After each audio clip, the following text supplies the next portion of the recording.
ایک مزیدار سوال کہ لائف کے اتنے عرصے میں کبھی کسی سے آپ انسپائر ہوئے اور اگر ہوئے تو کیوں؟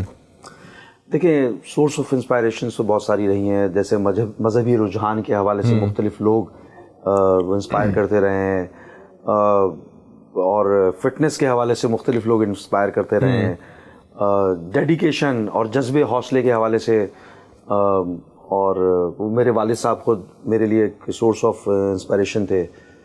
تو مختلف شعبوں میں مختلف نام ہیں. تو آپ لیکن آپ کو انسپائر ہونے والا ہونا چاہیے، آپ چودھری نہیں ہے نا، کیونکہ ہم ایک دوسرے سے سیکھ رہے ہوتے ہیں. ہو سکتا ہے مجھ سے بہت ہی جونیئر کوئی شخص، اس کی کوئی ایسی ایک اچھی چیز ہو جو کہ جس کو دیکھ کر شاید میں موٹیویٹ ہو جاؤں کہ یار ہاں یہ چیز اگر میرے اندر بھی ہو تو کیا ہی بات. اور میں اکثر لوگوں سے کہتا ہوں، اکثر میں کہیں اسپیچ کر رہا ہوتا ہوں تو میں ہر عمر کے لوگوں سے یہ بولتا ہوں کہ بھائی، آپ کی ایک محدود زندگی کے اندر آپ کو اپنے اندر کا پوٹینشیل کسی بھی شعبے میں، ہو سکتا ہے کسی کے اندر اچھی انالیٹیکل اسکلز ہو، کسی کے اندر کوئی آواز اچھی ہو، کسی کی اسپورٹس مین کی صلاحیت اچھی ہو، کسی کے اندر فٹنس کا ایک مواد ہو، تو آپ کو اپنی اس چھپی ہوئی صلاحیت کو آئیڈینٹیفائی کرنا ضروری ہے. جس کو پتہ ہی نہیں بیچارے کو، آئیڈینٹیفائی کریں اور اس میں کام کریں، اس کو ابھاریں. تو اور اگر اس کے بغیر آپ چلے گئے دنیا سے تو پھر فائدہ کیا؟ پھر تو فائدہ ہی کیا.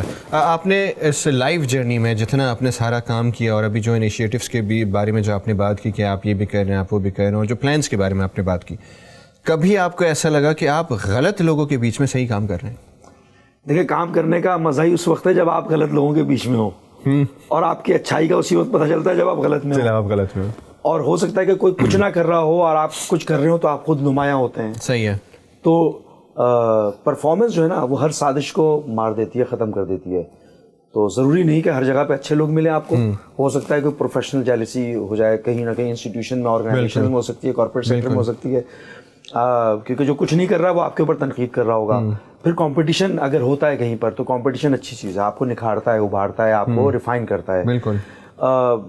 تو میرا خیال ہے کہ تنقید میں تو عمومی طور پر نہیں کرتا. جس کا کوئی نیچر ہے بائی ڈیفالٹ، اس کے جین میں اگر موجود ہے کوئی چیز نیگیٹو، تو اس کو تو چینج نہیں کیا جا سکتا. آپ کو وہ کرنا ہے جو کہ آپ کی جین میں ہے، آپ کی نیچر میں ہے، اور جو آپ نے سیکھا ہے معاشرے سے، اس کو بہتر انداز میں آپ کو ریفلیکٹ کرنا ہے. بالکل.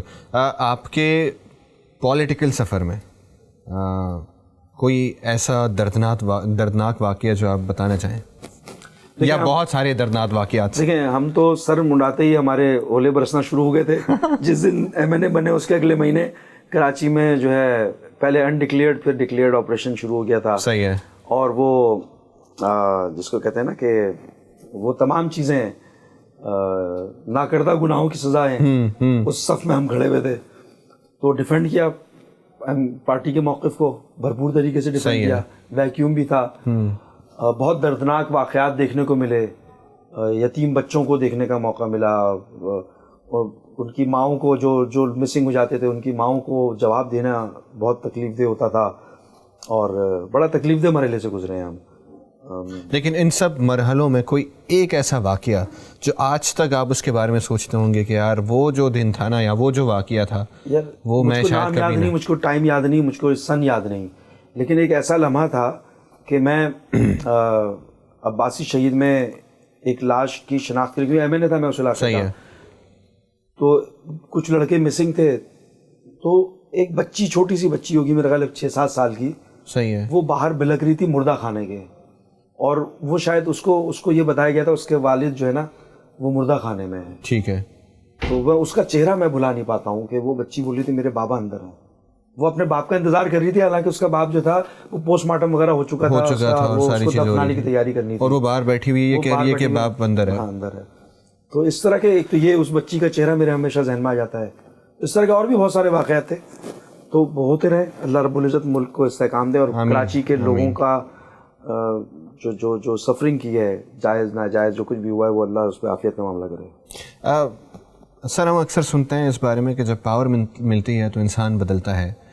تو اس دور میں جب آپ کے پاس پاور اور یہ ساری چیزیں تھیں، تو کیا کوئی بدلاؤ آیا تھا آپ کے نیچر میں، یا آپ نے پہلے پاور کو ڈیفائن کر لیں کہ پاور ہے کیا چیز؟ یہ تو جو ہمارے ہاں تو پاور وہی ہے نا کہ جو پولیٹیکل ششکیں ہیں ہمارے سائڈ پہ، کہ گارڈز واز رہ دی ہیں، اتھارٹی آ گئی آپ کے پاس، پورا علاقہ سنبھال رہے ہیں آپ، ہمارے پاس تو پاور کا تو جو ڈیفینیشن ہے وہ تو یہی ہے. دیکھیں میرا اپنا لیکن اگر ہم ڈیپتھ میں جائیں تو پھر پاور کے تو پھر ہم نقطۂ نظر علیحدہ ہے.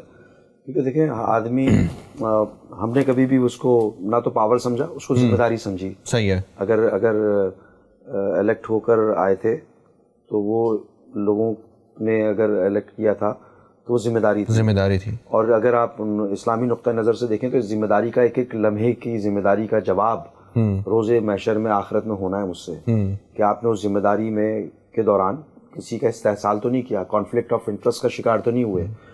تو ذاتی طور پہ تو بڑی خوشی, وہ امتحان تھا. تو پیغمبروں نے بھی امتحان سے پناہ مانگی, تو ہم تو ایک معمولی لوگ انسان ہیں. اور پھر دوسرا حالات اس طرح کے تھے, تو اس میں آپ کیا پاور کو ایکسرسائز تھوڑی کریں گے. پاور کو ایکسرسائز کچھ اور لوگ کرتے ہیں جو روایتی سیاستدان ہیں.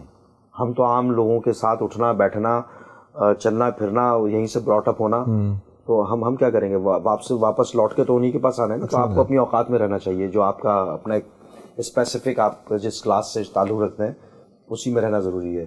اور بہت ساری صحیح چیزیں اس کے اوپر. یہ سن کے بڑا اچھا لگ رہا ہے مجھے, کیونکہ یوزولی لوگ اس کانسیپٹ کے ساتھ نہیں جاتے نا اس سائڈ پہ. جیسے آپ نے سب سے پہلے ڈیفائن کیا کہ ذمہ داری ہے, پاور نہیں ہے, تو I am really glad to hear that, because بہت سارے لوگوں کا یہ نہیں کانسیپٹ ہوتا. بہت سارے لوگوں کے لیے وہ پاور از اے پاور, اور وہ جس پاور کو میں نے ڈیفائن کیا. تو I am really happy that آپ جیسے لوگ آج بھی ہیں ہمارے پاس.